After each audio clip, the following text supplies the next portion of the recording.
Bismillahirrahmanirrahim. Assalamualaikum warahmatullahi wabarakatuh. Perkenalkan, nama saya Nur Aksan Jadi. Baik, kali ini selanjutnya saya akan mempresentasikan materi tentang perencanaan pembangunan jangka menengah daerah atau disebut juga RPJMD. Baik, yang pertama perlu kita ketahui adalah rencana pembangunan jangka menengah itu ada beberapa penjabaran, di mana ada visi, misi, dan program daerah.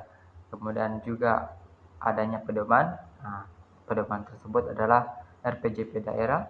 Kemudian yang harus kita memperhatikan yaitu RPJM nasional dan SPM yang ditetapkan pemerintah. Kemudian jangka waktu penetapan itu paling lambat 3 bulan setelah kepala daerah dilantik. Seperti itu.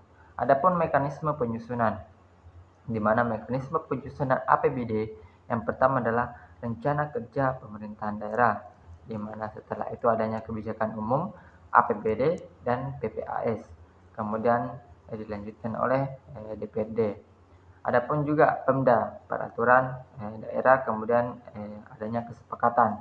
Nah, setelah itu adanya SE penyusunan RKA atau SKPD. Dilanjutkan satuan kerja perangkat daerah, kemudian beralih ke rencana kerja dan anggaran. Nah, bisa juga di DPRD ini langsung ke rencana kerja dan anggaran. Kemudian selanjutnya itu adanya pejabat pengelola keuangan daerah. Nah, disinilah pejabat itu mengelola keuangan daerah, di mana pembangunan di setiap daerah itu diatur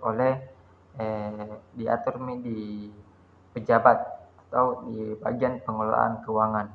Nah, kemudian selanjutnya itu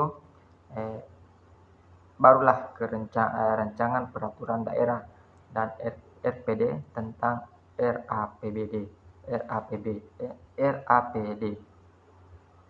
Adapun teknis penyusunannya itu di mana dalam menyusun APBD pada tahun anggaran 2007, langkah-langkah yang perlu dilakukan oleh pemerintah daerah berdasarkan Permendagri nomor 13 tahun 2006 dan Permendagri nomor 26 tahun 2006. Di mana yang pertama adalah penyusunan kebijakan umum dan dokumen prioritas dan plafon anggaran sementara. Kemudian pembahasan KUA dan PPAS antara pemerintah daerah dengan DPRD. Kemudian yang ketiga adalah penetapan nota kesepahaman KUA dan prioritas dan plafon anggaran PPA. Keempat, penyusunan dan penyampaian surat edaran kepala daerah tentang pedoman penyusunan RKA SKPD kepada seluruh SKPD. Kemudian ada beberapa lagi poin-poin yang tersebut, ada 10 poin. Ada PPKD yang melakukan komplikasi RKA SKPD, kemudian pembahasan adanya penyusunan rancangan peraturan daerah, kemudian adanya pembahasan rapor APBD, kemudian proses penetapan, dan terakhir itu adalah penyusunan rancangan. Adapun kebijakan umum APBD KUA yang pertama adalah dokumen yang memuat kebijakan bidang pendapatan, belanja, dan pembiayaan serta asumsi yang mendasarinya untuk periode 1 tahun.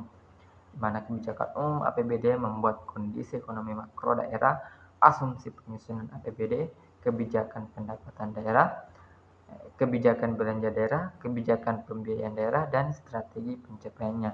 Dan selanjutnya adalah strategi pencapaian memuat langkah-langkah konkret dalam pencapaian target. Adapun prioritas dan plafon anggaran sementara, di mana batasan maksimum anggaran diberikan kepada SKPD untuk setiap program sebagai acuan dalam penyusunan RK SKPD, di mana ada 3 bagian. Pertama, prioritas disusunnya berdasarkan urusan pemerintah yang menjadi kewajiban daerah. Kemudian prioritas disusun berdasarkan rencana pendapatan.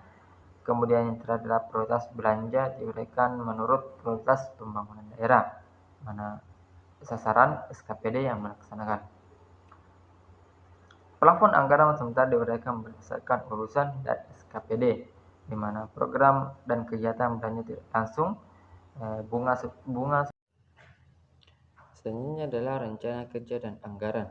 Satuan Kerja Perangkat Daerah (SRK SKPD) adalah di mana dokumen perencanaan dan penganggaran yang berisi rencana pendapatan. Rencana belanja di mana rencana belanja ini ada belanja tidak langsung dan belanja secara langsung. Program dan kegiatan SKPD sebagai dasar dan penyusunan RAPBD. Kemudian rencana kerja dan anggaran pejabat pengelolaan keuangan daerah (RKPPKD), di mana rencana kerja dan anggaran badan dinas, biro keuangan, bagian keuangan selaku bendahara umum daerah. Selanjutnya adalah rencana kerja dan anggaran satuan kerja perangkat daerah, di mana berdasarkan pedoman penyusunan RK SKPD, terus kepada kepala SKPD dengan menyusun RK SKPD, terus adanya dokumen perencanaan dan penganggaran yang berisi program dan kegiatan SKPD, serta anggaran yang diperlukan untuk melaksanakannya. RK SKPD adapun pendekatannya di mana yang pertama adalah kerangka pengeluaran jangka menengah daerah, kedua penganggaran terpadu, dan tiga penganggaran berdasarkan prestasi kerja. Adapun beberapa teknis penyusunan perubahan APBD, mana perubahan APBD harus dilandasi dengan perubahan KUA dan prioritas dan plafon anggaran PPA yang disepakati bersama antara pimpinan DPRD dan kepala daerah. Di sini ada beberapa syarat atau kriteria perubahan APBD, di mana perkembangan yang terjadi tidak sesuai dengan asumsi KUA, misal perubahan asumsi makro, selisih pendapatan, dan lain-lain. Kemudian ada yang kedua yang menyebabkan harus dilakukan pergeseran anggaran antar unit organisasi, antar program, antar kegiatan, dan antar jenis belanja. Kemudian yang ketiga ada keadaan yang menyebabkan saldo anggaran lebih tahun sebelumnya harus digunakan dalam tahun anggaran. Yang keempat keadaan darurat, dan kelima keadaan luar biasa. Mungkin cukup sekian dari penjelasan saya tentang APBD. Mungkin cukup sekian. Billahi fi sabilil haq, Assalamualaikum warahmatullahi wabarakatuh.